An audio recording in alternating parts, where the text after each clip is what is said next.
আসসালামু আলাইকুম, সবাইকে ওয়েলকাম করছি বাংলাতে সফটওয়্যার টেস্টিং টিউটোরিয়াল সিরিজের সপ্তম পর্বে। এই পর্বে আমরা শিখব ব্ল্যাক বক্স টেস্টিং সিরিজের বিভিন্ন টেকনিকগুলো নিয়ে, যেমন equivalence partitioning, boundary value analysis, decision table diagram এবং স্টেট ট্রানজিশন ডায়াগ্রাম। শুরুতে আমরা চলুন জেনে নিই ইকুইভ্যালেন্স পার্টিশনিং কি।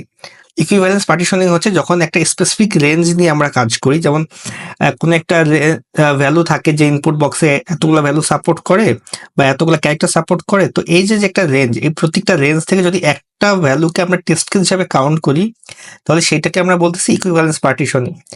একটা উদাহরণ দিয়ে যদি আমি আরো একটু স্পষ্ট করে বলতে চাই, তাহলে দেখেন, ধরেন একটা লগ ইনের ইনপুট বক্স আছে যেখানে 20 থেকে 30টা ক্যারেক্টার গ্রহণ করে। তো সেক্ষেত্রে 20 থেকে 30 এই যে রেঞ্জ, এই রেঞ্জটাকে বলতেছি আমরা ভ্যালিড পার্টিশন, এবং 20 থেকে 30-এর বাইরে যত ভ্যালু আছে সেগুলোকে আমরা বলতেছি ইনভ্যালিড পার্টিশন।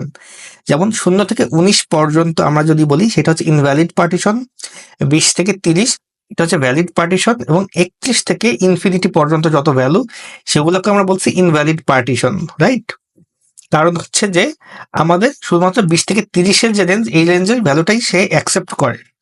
তো এইটাকেই আমরা মেইনলি বলি ইকুইভ্যালেন্স পার্টিশনিং, এবং এক্ষেত্রে প্রতিটা রেঞ্জ থেকে মাত্র একটা ভ্যালুই পিক করা হয়। যেমন 0 থেকে 19 পর্যন্ত আপনি ধরেন একটা ভ্যালু 15 নিলেন, 20 থেকে 30 পর্যন্ত একটা ভ্যালু নিলেন 25, এবং 31 থেকে ইনফিনিটি একটা ভ্যালু 45 নিলেন, ঠিক আছে? তো এই যে এই তিনটা ভ্যালু দিয়ে আপনার টেস্ট করা কমপ্লিট হইতে পারে, এটাকেই বলতেছি equivalence partitioning. But equivalence partitioning দিয়ে কখনোই কর্নার কেসগুলো আইডেন্টিফাই করা পসিবল না। কর্নার কেসগুলো আইডেন্টিফাই করতে হলে কি করা লাগে সেটা আমরা নেক্সট স্লাইডে দেখি। যখন আমরা কর্নার কেস আইডেন্টিফাই করতে চাই এইসব ইনপুট বক্সের ক্ষেত্রে, সেক্ষেত্রে আমাদের অ্যাপ্লাই করতে হয় বাউন্ডারি ভ্যালু অ্যানালাইসিস। এটা কেন আসতেছে? যে কর্নার কেসগুলো আমরা ইকুইভ্যালেন্স পার্টিশনিং এ মিস করে আসছি, সেই কর্নার কেসগুলো আইডেন্টিফাই করার জন্য আমাদের হচ্ছে বাউন্ডারি ভ্যালু অ্যানালাইসিস অ্যাপ্লাই করতে হয়। কিরকম? সেম উদাহরণটা যদি আমরা টেনে নিয়ে আসি, ইকুইভ্যালেন্স পার্টিশনিং আমরা দেখলাম যে 20 থেকে 30 ক্যারেক্টারের একটা ইনপুট বক্স আছে যারা 20 থেকে 30 ক্যারেক্টার অ্যাকসেপ্ট করে। এক্ষেত্রে আমাদের কর্নার কেসগুলা কি? কর্নার কেসগুলো যদি চিন্তা করি উদাহরণ দিয়ে, যে 19, 20, 21, 29, 30, 31, এই 6টা ভ্যালু হচ্ছে আমাদের কর্নার কেস। কারণ হচ্ছে ডেভেলপাররা বা কোডাররা কোড করার সময় এই কর্নার কেসগুলো বেশিরভাগ ক্ষেত্রে মিস হয়ে যায়।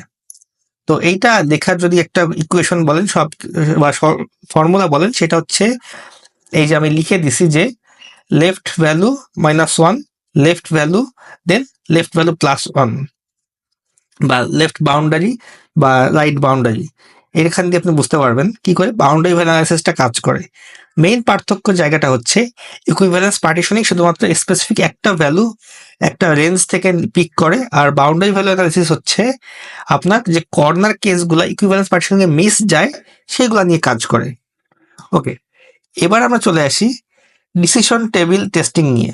ডিসিশন টেবিল টেস্টিংটা মেইনলি হচ্ছে যখন আমরা আমাদের অ্যাপ্লিকেশনটা ডিফারেন্ট টাইপ অফ কম্বিনেশনের ডেটা সেট নিয়ে টেস্ট করতে চাই, তখন হচ্ছে আমরা ডিসিশন টেবিলটা ইউজ করে থাকি। আপনি যদি এখানে দেখেন, তাহলে একটা উদাহরণের মাধ্যমে যদি বুঝি, যে একটা লগ ইন সিনারিও দেওয়া আছে যেখানে সঠিক ভুল বিভিন্ন কম্বিনেশন দেওয়া আছে, এবং কোন কম্বিনেশনে কোনটা এক্সপেক্টেড রেজাল্ট সেটা আমরা দিয়ে রাখছি। যেমন যখন সঠিক ইউজার নেম এবং সঠিক পাসওয়ার্ড আমরা দেই, তখন আমাদের এক্সপেক্টেড রেজাল্টটা কি হয়, যে ইউজার সাকসেসফুল লগ ইন করতে পারবে। দেন কন্ডিশন 2 তে যখন আসতেছি আমরা দেখি সঠিক user name but wrong password, সেক্ষেত্রে আমাদের অবশ্যই একটা এরর শো করবে। নেক্সট কন্ডিশন 3 হচ্ছে আপনার ইউজার নেমটা সঠিক আছে কিন্তু ইউজার নেমটা ভুল আছে কিন্তু পাসওয়ার্ডটা সঠিক আছে, সেক্ষেত্রে একটা এরর শো করবে। এবং কন্ডিশন 4 এ যদি আমরা যাই, দেখবো যে both user name and password দুইটাই রং, সেক্ষেত্রে আমাদের অবশ্যই একটা এরর শো করবে এবং ইউজার অ্যাপ্লিকেশনে অ্যাক্সেস করতে পারবে না। এইটাকেই বলি আমরা ডিসিশন টেবিল টেস্টিং। ওকে, নেক্সট আমরা আসি অ্যাডহক টেস্টিং। অ্যাডহক টেস্টিং হচ্ছে যখন আমাদের সময় কম থাকে, আমাদের ডকুমেন্টেশনটা ওরকম ডিটেইল থাকে না, সেক্ষেত্রে আমরা একটা টেস্ট করে থাকি। ধরেন যে খুব কম সময় একটা টেস্টিং যদি পারফর্ম করা লাগে, সেক্ষেত্রে আমরা এই যে অ্যাডহক টেস্টিং এটা পারফর্ম করে থাকি।